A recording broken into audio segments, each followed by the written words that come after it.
Class welcome to online classes. तो बच्चों last lecture में हमने न्यूमेरिकल प्रॉब्लम्स की थी 15.1, 2 एंड 3। तो लास्ट हमारी न्यूमेरिकल प्रॉब्लम रहती है उसको सोल्व करते हैं, उसके बाद फिर रिव्यू क्वेश्चंस करेंगे। सो 15.4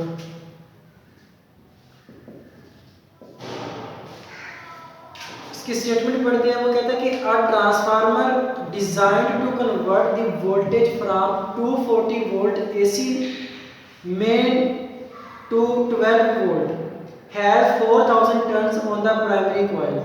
How many turns should be on the secondary coil?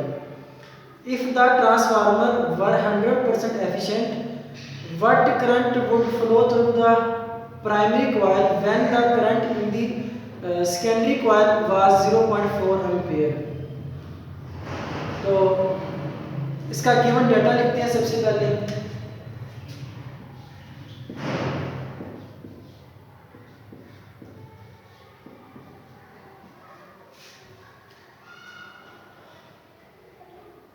A transformer designed to convert the voltage from 240 volt AC, जो प्राइमरी कॉइल में जो सप्लाई दी गई है वोल्टेज की, इनके जो एसी सप्लाई है अल्टरनेटिंग करंट की, वो कितनी है 240 वोल्टेज अक्रॉस प्राइमरी कॉइल। तो वोल्टेज अक्रॉस प्राइमरी कॉइल वो कितना है Vp is equal to 240 voltage mains to 12 volt, यानी कि ये सेकेंडरी कॉइल की बात कर रहा है कि जो प्राइमरी कॉइल को जो हमने एसी सप्लाई दी है वो 240 वोल्टेज की है, और जो प्राइमरी कॉइल की वजह से जो सेकेंडरी कॉइल में वोल्टेज प्रोड्यूस होता है वो कितना है 12 वोल्ट, यानी कि वोल्टेज अक्रॉस सेकेंडरी कॉइल वो 12 वोल्ट है। Has 4000 turns on the primary coil, तो जो कोर के ऊपर जो प्राइमरी कॉइल है उसके जो नंबर ऑफ टर्न्स हैं, यानी कि number of turns on the primary coil NP की बात कर रहे हैं। एनपी का मतलब क्या है number of turns on primary coil, वो कितने हैं 4000।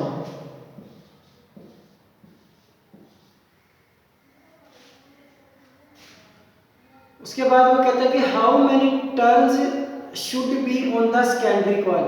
तो हमने फाइंड क्या करना है number of turns on the secondary coil find करना है, ठीक है। उसके बाद वो कहता है कि if the transformer were 100% efficient, यानी कि जो एफिशिएंसी ऑफ द ट्रांसफार्मर है वो कितनी है 100%।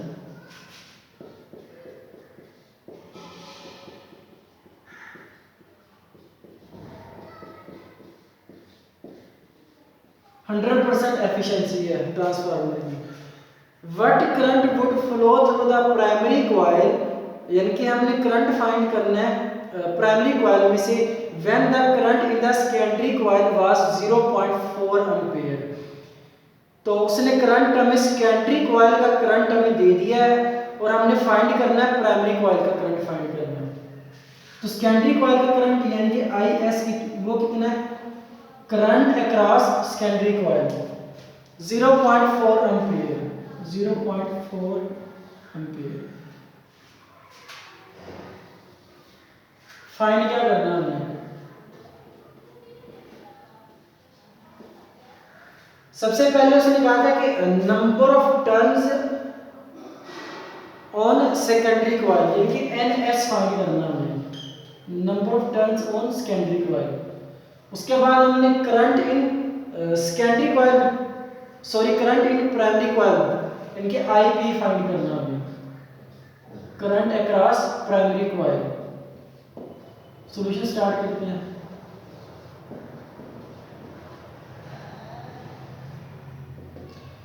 तो वही जो बेसिक फार्मूला है हमारे पास जो टर्न्स रेशियो का, उससे हम नंबर ऑफ टर्न्स फाइंड कर सकते हैं। यानी कि अब टर्न रेशियो का फार्मूला क्या था VS over VP is equal to NS over NP। अब देखिए इसमें हमारे पास VS की भी वैल्यू है, VP की भी है, NS हमने फाइंड करना है और NP की वैल्यू भी हमें गिवन है, यानी कि 4 हमारे पास टोटल वेरिएबल है जिनमें से 3 की वैल्यू दे दी गई है, एक की हम उससे वैल्यू फाइंड कर सकते हैं इजीली। तो सबसे पहले हम एन एस को सेपरेट करेंगे। तो एन पी इधर डिवाइड हो रहा है, इधर आके मल्टीप्लाई हो जाएगा, V S over V P multiply by N P is equal to N S. N S को हमने सेपरेट कर लिया। अब सिंपली वैल्यूज पुट कर दें। वी एस की वैल्यू क्या है 12, वी पी की वैल्यू क्या है 240 मल्टीप्लाई बाय एन पी की वैल्यू क्या है 4000 multiply by 4000 is equal to N S. तो इसको सिंप्लीफाई कर लें, ये 0 इससे कैंसिल हो गया, 12 1 एंड 2 for 24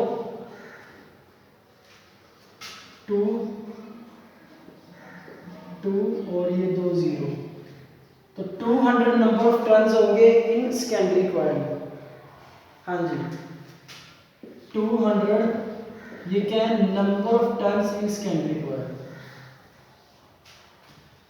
अब हमने क्या फाइंड करना है, हमने करंट फाइंड करना है अक्रॉस प्राइमरी कॉइल। तो देखिए ट्रांसफार्मर कौन सा यूज कर रहा है वो, यानी हमें उसने एफिशिएंसी दे दी है 100%। अब 100% एफिशिएंसी किसकी होती है, आइडियल ट्रांसफार्मर की। इनके आइडियल ट्रांसफार्मर एक ऐसा ट्रांसफार्मर है जिसमें नो पावर लॉस और जिसकी एफिशिएंसी, जब कोई पावर लॉस ही नहीं है तो उसकी एफिशिएंसी भी फिर कितनी होगी 100%। जितनी हम उसको इनपुट दे रहे हैं उतनी वो हमें आउटपुट दे रहा है, कोई लॉस नहीं है, कोई पावर लॉस नहीं है, यानी कि उसकी एफिशिएंसी कितनी है 100%। तो जब हमने आइडियल केस वाला जो हमने ट्रांसफार्मर पढ़ा था तो वहां पे हमने उसकी पावर का फार्मूला भी पढ़ा था कि जो आइडियल ट्रांसफार्मर है it has no power loss and its जो primary power is equal to the power of secondary coil, यानी कि power of primary coil is equal to the power of secondary coil.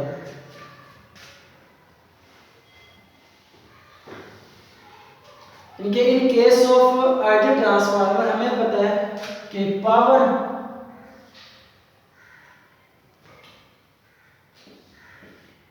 Across primary coil is equal to power across secondary coil, ठीक है। और हमें पता है power का formula क्या होता है, P इज इक्वल टू किसके होता है V I की। तो इस P की भी हम वैल्यू पुट कर देंगे, ये वाली पावर और ये वाली पावर, इसकी भी हम वैल्यू पुट कर देंगे। तो इसकी वैल्यू पुट कर दें P is equal to V I. अब कॉइल कौन सी है प्राइमरी, तो V के साथ भी P और I के साथ भी P।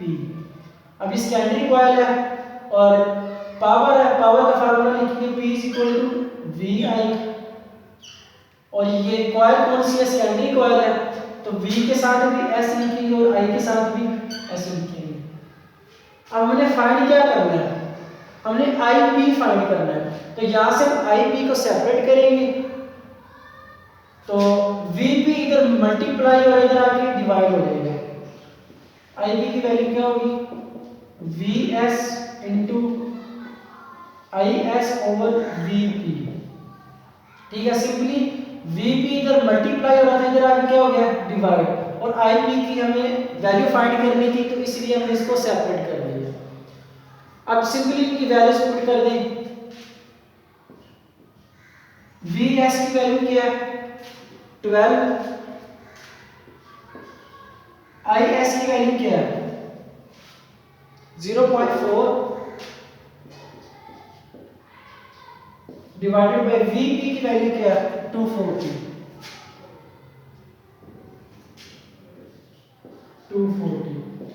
तो 12 को हम क्या करेंगे 0.4 के साथ मल्टीप्लाई करेंगे, जो हमारा आंसर आएगा उसको हम किससे डिवाइड करेंगे 240 से। तो जो आंसर आएगा जब हम उसको 240 से डिवाइड करेंगे तो वो 0.02 के इक्वल आएगा, यानी कि IP इज इक्वल टू 0.02। और इसका यूनिट क्या होगा, करंट है तो करंट का ऐसा यूनिट एम्पीयर होता है। तो इतना करंट होगा प्राइमरी कॉइल में। जब हम आइडियल ट्रांसफार्मर की सेकेंडरी कॉइल को 0.4 एम्पीयर करंट प्रोवाइड करेंगे तो जो उसकी प्राइमरी कॉइल होगी उसमें से 0.02 एम्पीयर करंट फ्लो करेगा। तो 15.5 ये हमने नहीं करनी क्योंकि आपकी स्मार्ट सिलेबस में नहीं है। न्यूमेरिकल प्रॉब्लम्स हमारी कंप्लीट हो गई है। अब हम करते हैं रिव्यू क्वेश्चंस। तो ये जो आपके रिव्यू क्वेश्चंस हैं ये मोस्टली लॉन्ग क्वेश्चंस हैं, ठीक है। इनके जैसे हमने चैप्टर हमने पढ़ा है, सिंपली आपने उनकी रीडिंग्स करनी है। तो ये बड़ा लॉजिकल चैप्टर है, जो जो चीज़ इंपॉर्टेंट है उसको साथ साथ अंडरलाइन करते जाएं जब आप रीडिंग करेंगे। तो रिव्यू क्वेश्चंस स्टार्ट करते हैं इनको।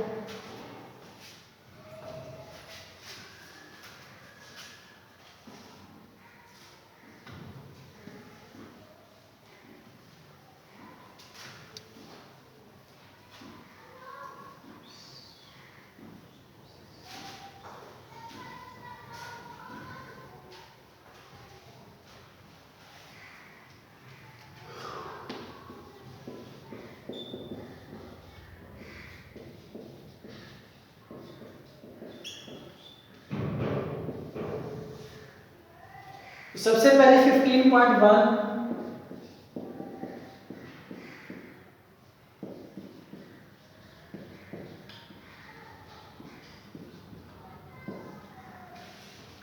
15.1 में वो कहता है कि demonstrate by an experiment that a magnetic field is produced around a straight current carrying conductor. तो जो चैप्टर के बिल्कुल शुरू में जो टॉपिक था हमारा, जिसमें हमने क्या किया था कि एक कार्डबोर्ड लिया था और एक हमने कंडक्टर लिया था। हमने क्या किया था कि कंडक्टर को परपेंडिकुलरली, इनके फॉर एग्जांपल अगर ये कार्डबोर्ड है तो इसमें से हमने परपेंडिकुलर कंडक्टर को इसमें से हमने एडजस्ट कर दिया था कंडक्टर को, और इसके कंडक्टर के एंड्स को हमने बैटरी के साथ जोड़ दिया था, ठीक है। पेज नंबर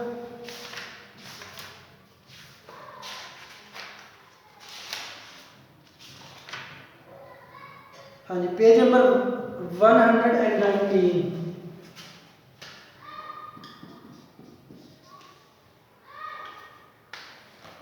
इस पेज नंबर पे इसका आंसर लिखा हुआ है, ठीक है। एक्सपेरिमेंट इन्होंने किया हुआ है कि जब हम किसी कंडक्टर को किसी कार्डबोर्ड में एडजस्ट करके कंडक्टर के एंड्स को बैटरी के साथ जोड़ते हैं तो कंडक्टर में से क्या करता है, करंट फ्लो करता है, ठीक है। और हमें पता है कि जब कंडक्टर में से करंट फ्लो करेगा तो उसके सराउंडिंग में मैग्नेटिक फील्ड प्रोड्यूस हो जाएगा। अब ये देखने के लिए कि जो मैग्नेटिक फील्ड है वो इसकी सराउंडिंग में एग्जिस्ट कर रहा है या नहीं, हम क्या कर रहे हैं, एक कंपास नीडल यूज करते हैं। मैग्नेटिक फील्ड की एग्जिस्टेंस को चेक करने के लिए हम कंपास नीडल चेक करते हैं। अगर जो उसकी कंपास है उसकी नीडल क्या करे, मूवमेंट स्टार्ट कर दे, ठीक है, मींस कि उसकी जो नीडल है वो नॉर्थ एंड साउथ पोल में अलाइन हो जाए, तो उसका मतलब है कि जो कंडक्टर के सराउंडिंग में क्या है, मैग्नेटिक फील्ड एग्जिस्ट कर रहा है। तो जिस डायरेक्शन में मैग्नेटिक फील्ड होगा उसी डायरेक्शन में जो नीडल ऑफ द कंपास है वो भी क्या होगी, उसी डायरेक्शन में अलाइन हो जाएगी, जिससे हमें जो कंडक्टर के अक्रॉस जो मैग्नेटिक फील्ड होगा, फॉर एग्जांपल ये हमारा कंडक्टर है तो इसके अक्रॉस जो मैग्नेटिक फील्ड होगा उसकी हमें डायरेक्शन का पता चल जाएगा कि जो मैग्नेटिक फील्ड है अक्रॉस द कंडक्टर ये क्लॉकवाइज है या एंटी क्लॉकवाइज है। उसके बाद हमने क्या किया था कि जो टर्मिनल्स थे बैटरी के वो हमने क्या कर दिए थे, चेंज कर दिए थे। तो हमने देखा था कि जैसे हमने टर्मिनल्स को चेंज किया है तो जो डायरेक्शन ऑफ मैग्नेटिक फील्ड है वो भी क्या हो गई है, चेंज हो गई है, क्योंकि करंट की डायरेक्शन क्या हो गई है, चेंज हो गई है। तो जब करंट की डायरेक्शन चेंज होगी तो उसी डायरेक्शन के अकॉर्डिंग जो मैग्नेटिक फील्ड की डायरेक्शन है वो भी चेंज हो जाएगी। तो पेज नंबर 119 पे इसका आंसर लिखा हुआ है 119 से 120 तक। ये एक्सपेरिमेंट यहाँ पे लिखा हुआ है। नेक्स्ट क्वेश्चन है 15.2।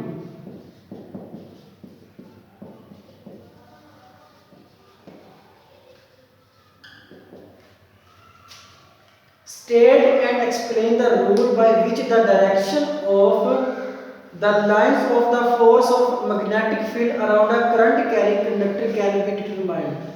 तो मैग्नेटिक फील्ड की डायरेक्शन को फाइंड करने के लिए वो पूछ रहा है कि हम कौन सा रूल यूज करते हैं। तो हमें पता है कि direction of magnetic field can be determined by right hand rule. यानी कि राइट हैंड रूल से हम उसकी डायरेक्शन फाइंड कर सकते हैं। राइट हैंड रूल हमें क्या बताता है कि फॉर एग्जांपल अगर ये हमारे पास कोई कंडक्टर है, इसको हमने क्या करना है, राइट हैंड में पकड़ना है, ठीक है। फॉर एग्जांपल ये कंडक्टर है, ठीक है। जब हम इसको अपने राइट हैंड में पकड़ेंगे तो ये जो इरेक्ट थंब है ये हमें बताएगा करंट की डायरेक्शन बताएगा, और जो कर्लिंग जो फिंगर्स हैं ये हमें बताएंगे डायरेक्शन ऑफ मैग्नेटिक फील्ड। तो जिस डायरेक्शन में फिंगर्स जो है वो कर्ल हो रही होगी उसी डायरेक्शन में क्या होगा, मैग्नेटिक फील्ड एग्जिस्ट कर रहा होगा, और जिस डायरेक्शन में थंब होगा वो करंट की डायरेक्शन को शो करेगा। तो इसका जो पेज नंबर है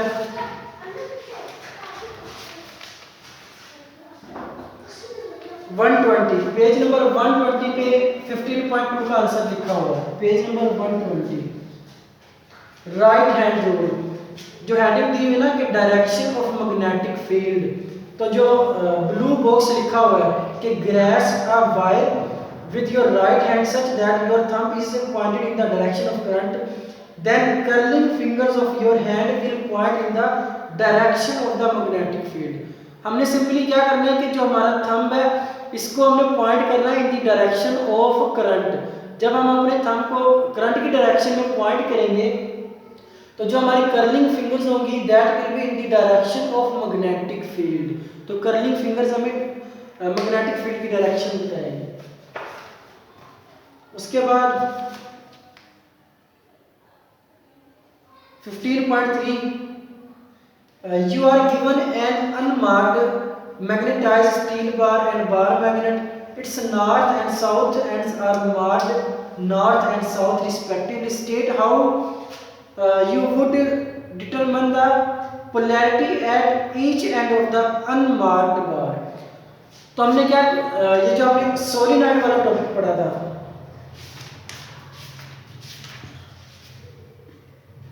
हाँ जी, magnetic field of a solenoid, ये वाला टॉपिक इस क्वेश्चन को क्या करता है, एक्सप्लेन करता है कि जब हम क्या करते हैं सोलिनॉइड के करीब जब हम कोई मैग्नेट लेके जाते हैं तो अगर तो सोलिनॉइड मैग्नेट बार को रिपेल करे तो इसका मतलब है कि सोलिनॉइड का और जो बार मैग्नेट है इन दोनों का एंड क्या सेम है। अगर सोलिनॉइड मैग्नेट बार को अट्रैक्ट कर ले इसका मतलब क्या है कि सोलिनॉइड का एंड और बार मैग्नेट का एंड ये दोनों के आपस में ऑपोजिट है। हमें पता है कि ऑपोजिट एंड्स अट्रैक्ट करते हैं और सेम एंड्स रिपेल करते हैं। तो पेज नंबर 120 एंड 121 पे इसकी एक्सप्लेनेशन लिखी हुई है 15.3।